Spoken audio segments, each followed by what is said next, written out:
The monkey. हम सबके बचपन की सबसे सुहानी यादें शायद हमारे खिलौनों की होती हैं। खिलौने कभी हमें हंसाते हैं, कभी रुला देते हैं और उम्र के साथ साथ बस एक किस्सा बन के रह जाते हैं। पर क्या आपने कभी ये सोचा है कि शायद आपका कोई खिलौना कुछ राज छुपाए बैठा है?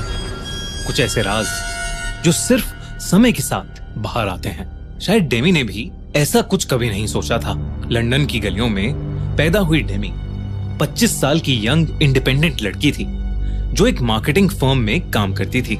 उसका घर पुराने लंदन की एक बिल्डिंग के तीसरे मंजिल पर था। एक पुराना लेकिन मजबूत मकान। इस घर में डेमी की फैमिली तब शिफ्ट हुई थी जब डेमी केवल 11 साल की थी।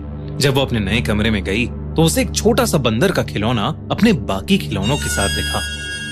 एक पुराना चाबी वाला बंदर जिसके हाथ में 2 डंडियां और एक छोटा सा ड्रम यानी एक छोटा सा झुंझुना था। उसकी नीली आंखें शीशे जैसी चमकदार थीं और चेहरे पर सिर्फ एक बड़ी सी मुस्कुराहट। 11 साल की डेमी के मन में उस बंदर को देखकर सिर्फ एक्साइटमेंट जगी। उसे लगा उसके पापा उसके लिए ये नया खिलौना लाए हैं। उसने उस बंदर को अपने हाथों में लिया और अपने पापा के पास जाकर उनके पैरों से लिपट गई। उसके पापा ने उसे प्यार से गोदी में उठाया तो वो पापा के गालों पर एक किस देकर बोली, नए खिलौने के लिए थैंक यू सो मच पापा। उसके पापा ने कंफ्यूजन से डेमी और उस बंदर को देखा, पर तब शिफ्टिंग की अफरा तफरी ने उनका ध्यान खींच लिया। उन्होंने डेमी को कहा, बेटा जाके अपने कमरे में खेलो, यहाँ सब फर्नीचर इधर उधर हो रहा है, आपको चोट लग जाएगी। छोटी सी डेमी अपने कमरे में जाकर उस बंदर के साथ खेलने लगी। उसने उस बंदर में चाबी भरी पर कुछ नहीं हुआ। बंदर ने झुंझुना बजाया ही नहीं। डेमी के चंचल मन ने ज्यादा नहीं सोचा। वो अपनी गुड़िया के साथ खेलने में बिजी हो गई और वो बंदर एक कोने में पड़ा रहा। उस रात जब डेमी सो रही थी तो बीच रात उसकी आंख झुंझुने की आवाज से खुली, लेकिन डेमी ने उस पर ज्यादा ध्यान नहीं दिया और वो अपने सपनों की दुनिया में वापस चली गई। पर अगली सुबह जब वो उठी तो उसके पापा चल बसे थे। डेमी की मां ने रोते हुए उसे बताया कि उसके पापा को हार्ट अटैक आया था। हालांकि वहां मौजूद सभी लोग यही सोच रहे थे कि 35 साल के इतने फिट आदमी को हार्ट अटैक आया कैसे। पर नन्ही सी डेमी को मौत के बारे में क्या ही पता था। उसका सारा ध्यान उसके कमरे में पड़े उस बंदर के खिलौने पर था।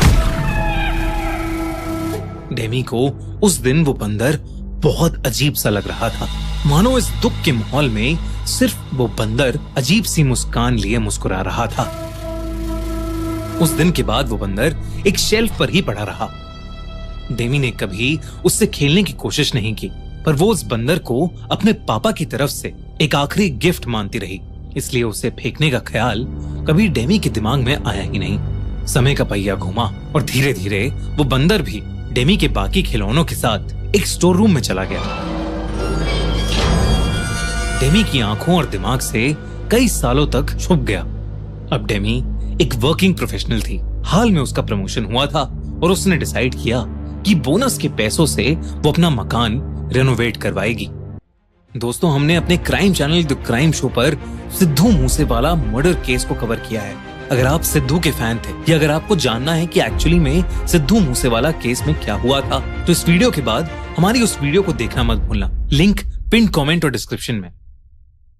रेनोवेशन शुरू होने से पहले डेमी की मां ने सोचा कि घर का सारा पुराना सामान फेंक देना चाहिए और स्टोर रूम साफ करने की जिम्मेदारी आई डेमी पर। जब वो स्टोर रूम साफ कर रही थी तो उसके हाथ लगा उसके खिलौनों का पुराना कार्टन। कार्टन के अंदर सबसे नीचे छुपा हुआ था उस बंदर का खिलौना। जैसे ही उसने उस बंदर को उठाया, एक ठंडा सा झटका उसके हाथों से दिमाग तक पहुंच गया। बंदर का वो खिलौना ठंडा पड़ा था, जैसे किसी ने अभी अभी उसे बर्फ से निकाला हो। डेमी उसे देखकर हैरान थी। उसकी सारी पुरानी यादें वापस आ रही थीं। तभी अचानक उस बंदर के हाथ से झुंझुना बज उठा। सेहम के डेमी के हाथ से वो बंदर छूट गया। ज्यादा ना सोचते हुए डेमी ने उसे वापस कार्टन में रखा और अपनी मां से कहा कि इस कार्टन को उनकी मेड के बच्चों को दे दें, बच्चे खेल लेंगे उन खिलौनों से। लेकिन तभी डेमी का फोन बजा। उसकी बेस्ट फ्रेंड सिमोन का एक्सीडेंट हो गया था। डेमी सब कुछ वैसे ही छोड़कर हॉस्पिटल भागी। सिमोन कोमा में थी और डॉक्टर्स ने उम्मीद छोड़ दी थी। ये सुनकर डेमी का दिल सुन पड़ गया था। उस रात जब वो हॉस्पिटल से वापस आई तो उसके बेड के पास वही बंदर पड़ा था, वैसे का वैसा झुनझुना, वैसे का वैसा झुनझुना हाथ में पकड़े हुए। उसने सोचा कि उसकी माँ ने शायद वो बंदर कार्टन से निकालकर वापस रख दिया होगा, लेकिन तभी एक अजीब बात हुई। उसकी माँ ने उस बंदर को देखा और पूछा, ये बंदर कहाँ से मिला तुझे? मैंने तो इसे सालों पहले फेंक दिया था। बिल्कुल अच्छा नहीं लगता ये खिलौना मुझे। अपनी माँ की बात सुनकर डेमी की रगों में ठंडी लहर दौड़ गई। अगली कुछ रातों में चीजें और भी अजीब होने लगी।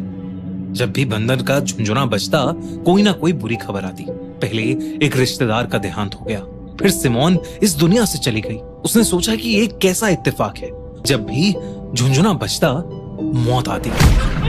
डेमी एक पढ़ी लिखी लड़की थी जो अंधविश्वास में बिल्कुल नहीं मानती थी, पर न जाने क्यों डेमी को लगने लगा कि हर मौत की वजह वो बंदर का खिलौना था। डेमी ने हर तरीके से इससे छुटकारा पाने की कोशिश की। उसने बंदर को जलाने की कोशिश की, पर आग नहीं लगी। उसने उसे घर के बाहर फेंक दिया, लेकिन अगले दिन वो फिर से बेड के पास मिला। डेमी को ऐसा लग रहा था कि बंदर किसी बहुत भयानक अनजानी शक्ति से बंधा है। अपनी सारी नाकाम कोशिशों के बाद थक हार कर डेमी ने अपनी माँ को सब बताया। उसकी माँ को वो बंदर हमेशा से अजीब लगता था। वो कई बार उस बंदर को फेंक चुकी थी, पर हर बार वो बंदर डेमी के कमरे में मिलता। डेमी की माँ को लगता था कि डेमी बार बार उसे वापस ले आती थी, पर अब दोनों माँ बेटी को समझ आ गया था कि ये सब सिर्फ एक अजीब इत्तेफाक नहीं है। डेमी और उसकी माँ ने चर्च के एक प्रीस्ट को घर बुलाया और उन्हें सब कुछ बताया। जैसे ही उस प्रीस्ट ने उस बंदर को देखा, उसने चिल्ला के पूछा, ये कहां से आया आपके पास? डेमी ने घबराकर उस प्रीस्ट को बताया कि ये उसके पापा लाए थे, और तब उस प्रीस्ट ने बताया कि ये बंदर उसके पापा नहीं लाए थे, बल्कि ये बंदर इस घर से हमेशा से जुड़ा है। और ये बंदर कोई आम खिलौना नहीं है, बल्कि एक ऐसा खिलौना है जो भयानक रूप से श्रापित है और उस पर एक शैतान का वास है।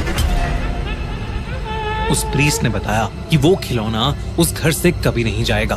बेहतर यही होगा कि डेमी और उसकी माँ इस घर से हमेशा हमेशा के लिए चले जाएं। जब तक उन लोगों पर उस खिलौने का साया है, तब तक उनकी जिंदगियां इसके झुनझुने से जुड़ी हुई हैं।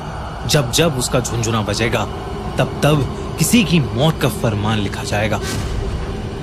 दोनों माँ बेटी घबरा गए और उन्होंने उस प्रीस्ट की बात मान ली, लेकिन घर छोड़ने से पहले उस प्रीस्ट ने उस घर का एग्जॉर्सिज्म किया और उस बंदर के खिलौने को एक बक्से में डालकर उस बक्से को क्राइस्ट के लॉकेट से बांधकर ताला लगा दिया। अगली ही सुबह डेमी और उसकी माँ ने वो घर छोड़ दिया। फिर कुछ महीनों बाद उस घर में नए ओनर्स शिफ्ट हुए। उनका एक 8 साल का बेटा था, जिसे अपने कमरे में फिर से वही बंदर का खिलौना मिला, और वो इस बार भी वैसे ही झुनझुना बजा